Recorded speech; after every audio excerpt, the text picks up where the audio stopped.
Olá, sou Guilherme Sargentelli, pediatra e host do PBcast, o podcast do grupo Pronto Baby que leva informação segura sobre saúde à sociedade. Nesse episódio, falaremos de um tema muito interessante, a literatura. E a literatura como ferramenta para o universo infantil. Que importância ela tem? Sobre esse tema, uma pessoa que está extremamente gabaritada a falar sobre isso, o meu amigo, jornalista e escritor, Ricardo Mitucci. Ricardo, seja muito bem-vindo. Muito obrigado, Guilherme. É um prazer estar aqui com você. Agradeço pelo convite, pela oportunidade de dividir esse espaço com você para falar de um tema que nos é caro, né? Que é a literatura. Ricardo, você já falou, dando abertura para aquilo que a gente vinha conversando antes de gravar e que é muito interessante, que é justamente o quanto a literatura é cara a gente, mas o quanto ela é cara à sociedade. Como que você imagina que a literatura realmente tem um espaço? E vou refazer um pouco a pergunta. Uma coisa é a gente perguntar de uma forma global se a literatura é importante. Então, quase as pessoas digam que sim. Mas de que forma que realmente ela pode ser uma construção social? De que forma que ela pode se inserir cada vez mais numa realidade de vida da nossa sociedade? É muito importante isso que você pergunta, Guilherme, porque a literatura ela precisa ser estudada pelo aspecto técnico nas escolas, sem dúvida nenhuma. Eu não sou ali um pouco contra essa ideia, mas eu penso que a literatura ela vai muito além disso. A literatura ela tem um potencial humanizador extremamente relevante. Portanto, eu creio que a literatura ela também deveria ser trabalhada, sobretudo nas instituições de ensino e no seio das famílias, como não apenas um bom passatempo, que também é, mas como algo que investiga a alma humana, que nos permite acessar as partes mais recônditas do nosso ser, né? Que de fato nos faz conhecer melhor, não apenas a nós mesmos, mas também ao outro. O que, para mim, é fundamental para um processo de humanização, para um processo de melhor conhecimento do ser humano, para que nós possamos, de fato, sermos pessoas melhores. Então, eu vejo a literatura com um papel social extremamente relevante. Não para que ela seja apenas utilizada, né, para que a gente observe a função utilitarista da literatura, mas para que de fato ela nos toque e nos transforme, porque ela tem sim esse potencial. Cara, muito interessante você falar sobre isso, essa questão da literatura, e na tua fala você repetiu uma palavra que a gente brinca, né, que é dos convertidos, ela é muito utilizada, que é esse processo de humanização, né? Então, na hora que a gente fala da humanização através da literatura, uma coisa que me chama muita atenção, a gente está falando dentro de um podcast, que é um podcast institucional, de um grupo que vai comemorar 65 anos de atenção à criança. O que a gente poderia dizer, aí trazendo um pouco nessa realidade que você também colocou na sua primeira fala, de benefícios para a criança? Esse público infanto-juvenil, quais os benefícios a literatura poderia trazer de uma forma mais objetiva? Guilherme, eu penso que o primeiro deles, sem dúvida nenhuma, é o cognitivo, né?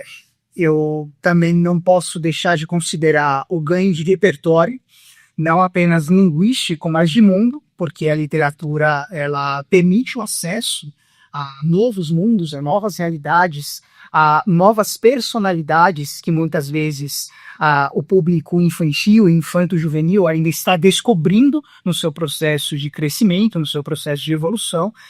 Então, eu acredito firmemente que a literatura ela cumpre um papel múltiplo para esse público. Ela não apenas vai ajudar na formação cognitiva e vocabular de crianças e jovens, mas, sobretudo, vai levá-los a lugares que, às vezes, a vida real não vai levá-los. Ou, caso nos leve somente quando adultos. Então, penso que, sem dúvida nenhuma, há um ganho muito grande e muito relevante quando crianças e jovens criam o hábito da leitura, não sozinhos, naturalmente, porque às vezes têm pouca idade, dependem de leitores, né, dependem de ledores, mas também no seio da família, como eu falava na resposta anterior. Então é fundamental que pais, mães, cuidadores em geral, avós, criem o hábito da leitura com crianças e jovens para estimular não apenas as funções cognitivas, mas também essa perspectiva de conhecimento mais aprofundado do humano, a partir de outras realidades que nem sempre são acessíveis a eles. E, cara, eu achei muito interessante nessa aula, porque eu fiz uma ponte entra uma primeira fala sua do autoconhecimento, e agora você falou do cuidado, né? A gente está, de novo, trazendo essa ideia que a gente está falando dentro de um podcast institucional, de uma instituição que tem um cuidado para a criança. E é interessante que o Grupo Cradle Baby, já há muito tempo, tem esse cuidado de levar a literatura para dentro do hospital. Eu passei por um projeto que está no nome de Saúde Infantil, Coisa Séria, e que a gente leva essa questão da literatura para dentro do GRIMS, através de histórias que inserem um pouco as condições clínicas da realidade da criança. E é interessante porque a gente capta depoimentos. E a gente, quando a gente divulga, né, o podcast institucionalmente, as pessoas ficam atentas a quais são os temas, e quando se soube que a gente ia falar de literatura, falou-se muito disso, as experiências que crianças têm. E um garoto trouxe um relato muito bonito, falando do quanto os livros, a literatura, o ajuda a vencer a ansiedade, o medo, que é um tema que a gente percebe muito. Uma das nossas histórias é voltada justamente para abordar a depressão infanto-juvenil. Você acha, de fato, que esses valores, eu acho que essa construção tem muito a ver com a tua fala, assim, essas situações do universo humano projetado para a questão do universo infantil e infanto-juvenil podem ser trabalhadas através da literatura? Sem dúvida nenhuma, Guilherme. Eu acho que nós temos grandes exemplos, grandes mestres e mestras na literatura infantil e infanto-juvenil. Me ocorre aqui alguns que eu cresci lendo, como, por exemplo, Pedro Bandeira, né, que eu acho que é uma grande referência, justamente por esse aspecto que eu comentava há pouco com você. Acredito firmemente que a literatura ela é capaz de fazer com que as crianças e os jovens tenham sensações, tenham sentimentos que muitas vezes ainda para eles é uma novidade, que estão aprendendo a lidar com esses afetos. Então, não deixa de ser uma descoberta de uma pequena fração do que é a vida, né?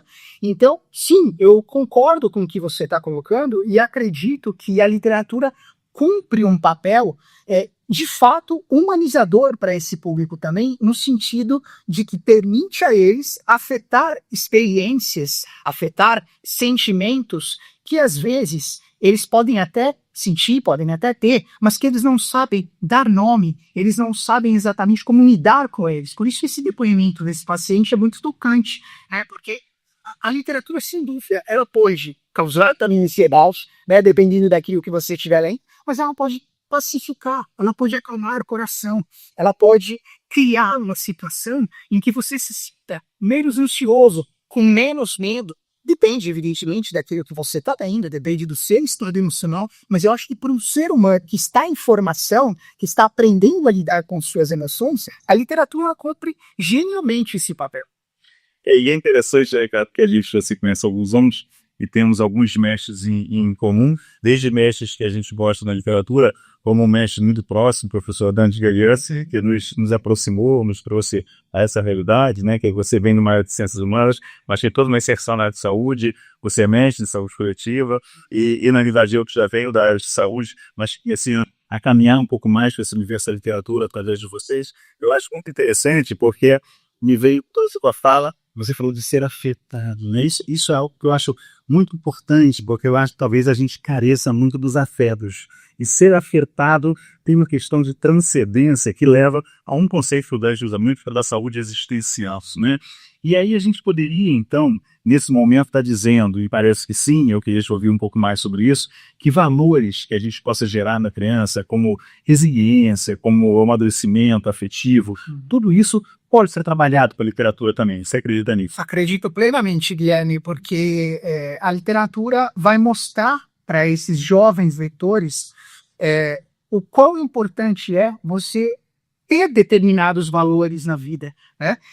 O quão importante é, por exemplo, você ser resiliente, você ter empatia, você ter respeito, você aprender a lidar com as adversidades, você aprender a lidar com os desafios. Então, eu penso que a boa literatura, se ela é bem absorvida pelos jovens leitores, ela pode ser transformadora, ela pode sim ser afetiva, não apenas no aspecto de sensibilizá-los emocionalmente, como falávamos há pouco, né? De repente esse paciente que passou a se sentir meio ansioso, é possível sim, mas o que você mesmo falou, é uma saúde transcendental, uma saúde da alma, né? Eu acho que é tocar realmente o coração e as ideias dos jovens leitores, para que eles possam, de fato, se tornar seres humanos melhores, para que nós tenhamos uma geração de seres humanos melhores no futuro. Poxa, eu fico sempre muito tocado, assim, sinceramente, por tudo que você falou. E eu acho interessante que a gente fala isso, às vezes, no âmbito das pessoas que acreditam nisso. A gente fala um pouco de uma instituição que é a família, podendo ser um primeiro sensibilizador para trazer literatura para dentro de casa. Mas o quanto você acredita também em papel de instituições? Eu acabei de citar uma instituição de saúde que faz essa aposta. O quanto você acha que as instituições educadoras, colégios, né, formadores, onde a criança convive durante tanto tempo, e as unidades de saúde, que também são locais visitados pelas famílias e que têm oportunidade, às vezes, internações que às vezes são longas também, o quanto que as instituições podem se envolver como também elementos proporcionadores de acesso à literatura. Você acredita que isso é possível e é interessante? Eu acredito que é possível e acredito que seja essencial, Guilherme, mas aqui eu faço uma crítica, voltando um pouco a uma das minhas primeiras respostas, eu penso que o sistema educacional ele ainda está muito voltado ao ensino tecnicista da literatura. Então é muito natural, sobretudo, que pré-adolescentes e adolescentes não criem vínculos verdadeiros, afetivos, afetuosos com a literatura, porque muitas vezes os livros que esses jovens precisam ler, pensando em vestibular, pensando em provas, são livros que não os tocam, são livros que não fazem sentido para eles. Insisto, é importante aprender sobre a literatura pelos aspectos técnicos, sem dúvida nenhuma, mas eu acredito, assim como você, firmemente que é necessário um ensino mais humanizado da literatura. A percepção de que por trás dos aspectos técnicos existe, de fato, sentimentos e afetos naquilo que foi escrito. E de que forma esses afetos e sentimentos nos mobilizam, movimentam o nosso intelecto para que nós tenhamos o desejo, a vontade de sermos pessoas melhores. Então, a minha crítica ao sistema educacional é para que o sistema educacional talvez passe a adotar a literatura, além desse aspecto técnico, também por uma abordagem mais humanizada, mais humanística. E aí, voltando especificamente ao ambiente da saúde, eu acredito, Guilherme, que hospitais, clínicas médicas, clínicas de saúde são ótimos lugares também para termos livros, porque como esse próprio paciente deu seu testemunho, muitas vezes o livro é o nosso companheiro no momento de dor, no momento de sofrimento, e é o que vai atenuar a nossa dor, é o que vai atenuar o nosso sofrimento. É claro que ele não substitui a presença de um médico humanizado, da família perto, mas naquele momento que às vezes a gente está angustiado, está preocupado, está com medo, está sofrendo, pegar um bom livro pode nos levar a um outro lugar, pode nos proporcionar momentos de alegria, pode nos proporcionar momentos de relaxamento. Então, acredito que dentro de um conceito de saúde humanizada, né, as instituições médicas, elas também poderiam, sim, talvez ter lá suas bibliotecas, ainda que pequenas, né, ter os seus cantinhos de leitura para que as pessoas que utilizam o serviço pudessem recorrer aos livros como uma medicação pelo menos para a alma, como a gente está falando. Ricardo, eu acho porque assim, eu tava, enquanto você falar, falei, bom, vou perguntar uma coisa para ele, que você acabou se antecipando a falar, mas eu vou acabar perguntando mesmo assim, para que a gente possa reprisar, a gente possa reforçar isso, que é, então como que você olha para frente? Como você olha para o futuro e você imagina, muitas das ideias que você já falou, você já falou um pouco para a gente da gestão de possibilidades que a gente tem no universo de humanização dentro do ambiente da saúde. Mas por que você olha com otimismo, com pouco otimismo, você olha com possibilidades, como que você olha essa possibilidade desse casamento que hoje com a Mário a gente está conversando aqui, mas a questão da literatura de fato ser uma ferramenta para a saúde, que é algo que a gente ouve tanto tempo antes de falar e a gente trabalha, e a Unifesp, que é muito pioneira nessa questão desse desenho, e várias outras unidades que trabalham isso, sejam unidades públicas ou privadas. Como que você olha esse desenho, para onde a gente tem que caminhar? Eu vejo com esperança, até porque se a gente pensar na própria origem do nosso conhecido laboratório de leitura, o Laboratório de Humanidades, que é a Escola Paulista de Medicina da Unifesp, onde eu fiz o meu mestrado, onde você está fazendo o seu mestrado, acredito, ou quero acreditar, que é possível a expansão dessa metodologia para outras instituições de ensino que ensinem a saúde, né? Independentemente de ser medicina, de ser enfermagem, mas que de fato o universo das humanidades, não apenas o da literatura, mas também o da filosofia, o da sociologia, possa integrar o ensino da área da saúde. Porque, como sabemos, a área de saúde coletiva, que é uma área multidisciplinar, se a gente enxergar a área da saúde meramente como uma área técnica, a gente a desumaniza.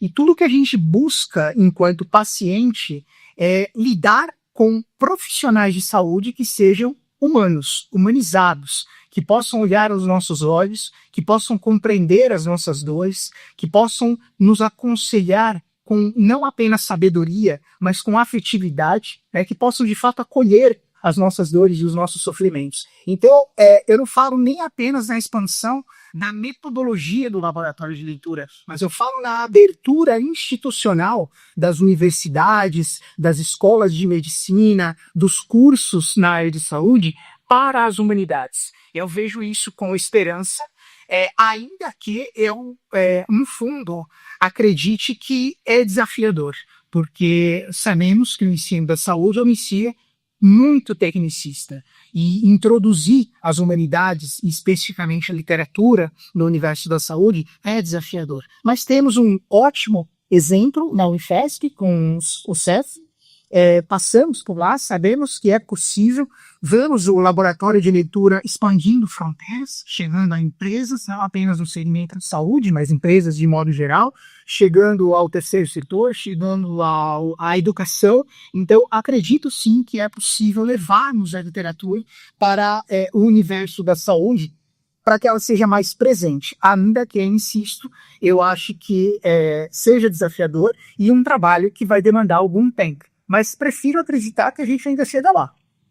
Ricardo, dito isso de uma forma tão brilhante, eu queria, nesse momento, eu te conheço por trás do microfone, por trás da filmagem, eu conheço a legitimidade da tua fala e a beleza do teu trabalho, e conheço o trabalho como escritor, que é igualmente brilhante, e você acaba de lançar um livro, que eu queria que nesse momento você pudesse falar, porque eu acho que você já tem outros livros, eu quero que nesse momento você possa desfilar as suas possibilidades de escrita para a gente, mas que você fale um pouco desse material novo, que é um material que tem tanto a ver com tudo que a gente falou, até porque é voltado para o público infanto-juvenil, que sempre dentro do nosso podcast acaba sendo um lugar preservado e que a gente quer sempre falar. Então, fala sobre o Ricardo, escritor, que nesse momento lança o Macacão Amarelo. Eu agradeço pela oportunidade, vou até pedir licença para mostrar, eu trouxe o livro aqui, o Macacão Amarelo, que é meu primeiro livro infanto-juvenil. Foi lançado no Rio de Janeiro, inclusive no feriado da Consciência Negra, né, em novembro, porque ele fala sobre adoção interracial. Então eu abordo dois temas que me são muito caros, que é o tema do preconceito racial e o tema da adoção.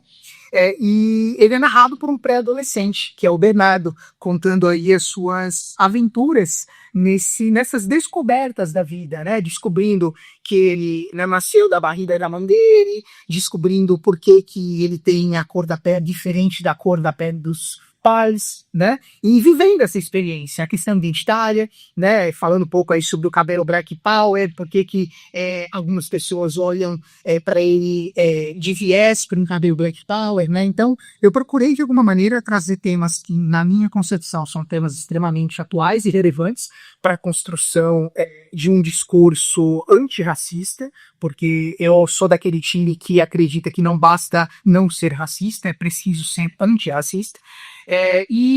Foi desafiador para mim escrever uma voz narrativa de um adolescente, mas ao mesmo tempo foi prazeroso. Felizmente, as críticas que eu tenho recebido, as vezes que eu tenho recebido, são muito positivas. E eu costumo dizer que é um livro não só para jovens, mas é um livro para as famílias. Porque a gente está falando sobre identidade, a gente está falando sobre pertencimento, mas acima de tudo a gente está falando sobre amor.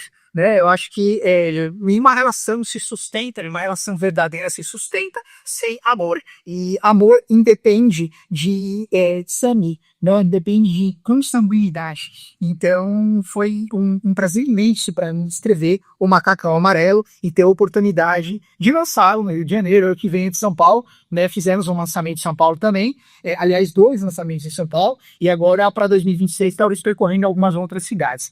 Mas tenho, como você mencionou, outros livros publicados, livros de literatura adulta. Tenho 2 livros de crônicas e contos. O meu primeiro, Histórias Quase Verídicas, que eu lancei em 2015, e o meu mais recente, Leio Logo Existo, que é até fruto de algumas colaborações que eu tenho como cronista, que eu fazia para Pernambuco e hoje faço para um jornal de Goiás chamado O Popular. E tem um romance chamado Órfãos, de São Paulo, que foi lançado em 2017, que também perpassa essa questão da adoção, perpassa essa questão do preconceito racial, né? Porque, como disse, são temas que são muito caros ali, né? Então, não quero me transformar num ativista e fazer da minha literatura algo que funcione como ativismo, mas quero retratar na literatura temas que eu julgue relevantes, socialmente relevantes. E é isso que eu procuro fazer enquanto escritor. Ricardo, depois dessa fala tão linda, tão emocionante, que nos atravessa, que fala de afetividade, eu vou ter que encerrar, porque senão vou perder a linha do entrevistador para passar para a linha do fã. E aí, nesse momento, a gente vai encerrar. E eu te encerro perguntando aquilo que eu sempre abri para os meus entrevistados, que é esse momento você me responder aquilo que eu esqueci de te perguntar. Então, por favor, quero encerrar para a gente. Você não me perguntou se eu estou feliz de estar ao seu lado. E eu até entendo por que você não tenha perguntado.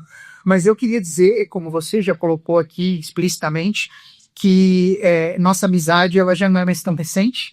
Nós temos muitas paixões em comum, né? Temos muitas coisas que nos unem e talvez a principal delas seja, ou as principais sejam a literatura e o laboratório de leitura, né? Que é essa metodologia de humanização por meio da literatura. E, para mim, estar ao seu lado, um querido amigo e um profissional da área de saúde a quem eu respeito demais, a quem eu reputo como, de fato, uma referência, motivo de muito orgulho. Então, eu só tenho a agradecer pela oportunidade de estar aqui no podcast, pelo convite, pelo espaço de divulgação do meu trabalho, e dizer que nós temos uma missão, que é, de fato, seguir levando a literatura para o mundo e para as pessoas, né? Essa missão não é apenas minha, até porque você também é um escritor, aliás, muito talentoso, e eu acredito que a gente deva continuar com essa missão, com esse trabalho, não apenas no ato da escrita, mas no ato de levar a escrita para as pessoas. Então, eu agradeço imensamente pela oportunidade e quero dizer que foi uma alegria reencontrá-lo agora no podcast. Muito obrigado, Guilherme. Ricardo, o agradecimento é todo nosso, é meu pessoalmente, agora vou ter que terminar minha opção, daqui a pouco não vou conseguir nem falar mais, mas também em nome de toda a instituição, do Grupo Toledo, é uma alegria a gente ter você aqui, ter no Rio de Janeiro, ter você falando coisas tão importantes envolvendo a literatura e a saúde. E assim, chegamos ao fim de mais um episódio do PDCast, falando sobre esse tema tão relevante que é a literatura no ambiente infanto-juvenil. Tivemos a presença de Ricardo Mitucci, jornalista, escritor e uma pessoa muito querida. Nos sigam nas redes,